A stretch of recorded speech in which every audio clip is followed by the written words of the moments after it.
जी भाई, तो कौन है आप में से जो आकर मुझे ये ईंट जो है ये पत्थर को एक फिंगर से उठाकर दिखा सकता है? हाँ भाई, आप कर सकते हो। आ जाओ आ जाओ आ जाओ आ जाओ।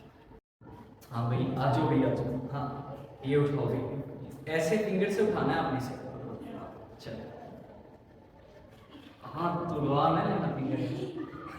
अच्छा भाई, तो ये आपने फील किया ना इसका कितना ज्यादा वेट है, मतलब इसका फोर्स बहुत ज्यादा है, ऐसे है?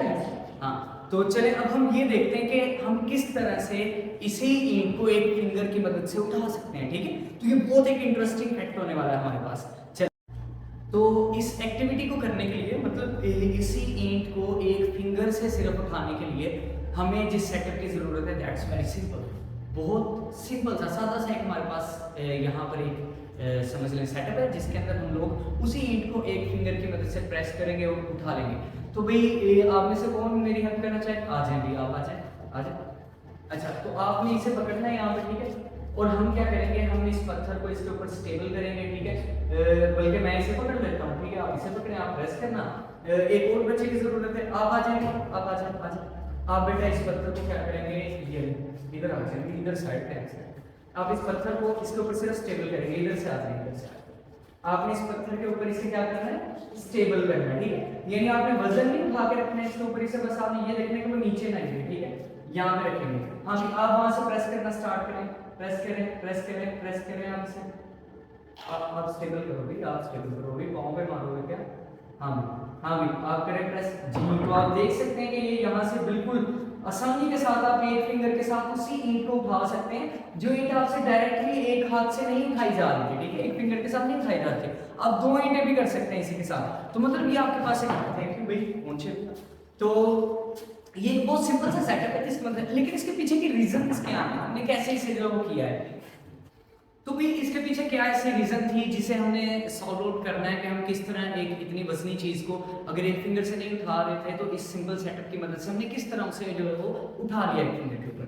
तो चलिए देखते हैं, आपने पढ़ा है ये टॉपिक एक्चुअली हाइड्रोलिक प्रेस का है। हाइड्रोलिक प्रेस जो है ये पास्कल्स लॉ के ऊपर काम करती है। पास्कल्स लॉ के अंदर क्या होता है कि जब आप किसी लिक्विड या फ्लूइड के ऊपर प्रेशर अप्लाई करते हैं तो pressure as it is transmit हो जाता है through of the liquid without any loss. आप देख सकते हैं यहाँ पे हमारे पास एक, मैंने ये यहाँ पे एक लिया है कंटेनर है हमारे पास जिसके अंदर आपने लिक्विड फिल किया हुआ है। अगर हम इसके अंदर सुराख कर दें और ऊपर से हम प्रेशर अप्लाई करें इसके ऊपर तो आप देख सकते हैं ये वाटर जो है यहाँ से बाहर आएगा उन होल्स में से, उन सुराख में से, ठीक है? लेकिन देखने वाली चीज ये है कि अगर आप ऊपर से 50 पास्कल का 50 न्यूटन पर मीटर स्क्वायर का प्रेशर अप्लाई कर रहे हैं तो वो 50 ही इस तरफ ट्रांसफर होगा, 50 इस तरफ, 50 इस तरफ, 50 इस तरफ, मतलब हर डायरेक्शन में 50 पास्कल का जो प्रेशर है वो आपका ट्रांसफर होगा, ट्रांसमिट होगा विदाउट एनी लॉस। ओके, तो अभी इसके यूनिट्स मैंने आपको बता दिए। ये हमारे पास वही सिस्टम है जिसमें ये मेरे पास जो ये छोटी वाली सीरीज थी और ये जो है बड़ी वाली सीरीज थी। अब हमने ये देखना है कि किस तरीके से हमने उसे उस पत्थर को उसी एक फोर्स की मदद से उठा लिया है। लेट्स सपोज मैं यहाँ पे 50 न्यूटन की फोर्स अप्लाई कर रहा था, मेरे पास एरिया इस रेंज का आ रहा है 0.01 मीटर स्क्वायर। तो अगर मैं यहाँ से प्रेशर कैलकुलेट करना चाहूँ तो प्रेशर कितना आएगा मेरे पास? प्रेशर का फॉर्मूला हमने पढ़ा P = F/A। तो P = फोर्स कितनी है, that is 50 newton divided by area is 0.01 metre square. And what will be your answer? Your answer will be 55,000। Actually it will be 5000 newton per metre square और 5000 Pascal's. यानी it means यहाँ पे जो pressure लग रहा है वो pressure लग रहा है 5000 पास्कल और it is 5 kilo pascal. Actually you know the prefix concept, that is 5 kilo pascal. और ये 5 किलो पास्कल पास्कल लॉ के मुताबिक कि ये लिक्विड जो है इस वाले प्रेशर को एज इट इज ट्रांसफर करेगा। जितना 50 था वो एज इट इज यहाँ पे आएगा और ये 50 यहाँ पे एज इट इज आएगा। अगर हम इसके ऊपर कोई ऑब्जेक्ट, जैसे कि मेरे पास ईंट थी, वो पत्थर था, वो पत्थर मैं यहाँ पे ड्रॉ करता हूँ, मेरे पास नींव आ जाती है, कोई लेट्स सपोज मेरे पास कोई और ऑब्जेक्ट है जो कि बहुत ज्यादा वजनी है, यहाँ पे लेट्स सपोज उसका जो वेट है वो हमारे पास बहुत ज्यादा था कि मैं उसे एक फिंगर से उस चीज से नहीं उठा, 50 न्यूटन फोर्स से नहीं उठा सकता था। अब मुझे ये चेक करना है कि इन रिटर्न मुझे आउटपुट फोर्स कितनी मिलेगी। आपको ये चीज याद रखनी है कि आपके पास प्रेशर जो है वो 5000 पास्कल ही यहाँ पे आया है। अब आप चेक करना चाहते हैं कि जो फोर्स इसके ऊपर अप्लाई होगी उस फोर्स की वैल्यू क्या होगी। तो आपको पता है प्रेशर आपके पास आ चुका है 5000 न्यूटन पर मीटर स्क्वायर। यहाँ पे अगर हम वही फॉर्मूला अप्लाई करें P is equals to F over A, अब आपको पता है प्रेशर कितना जा रहा है, दैट इज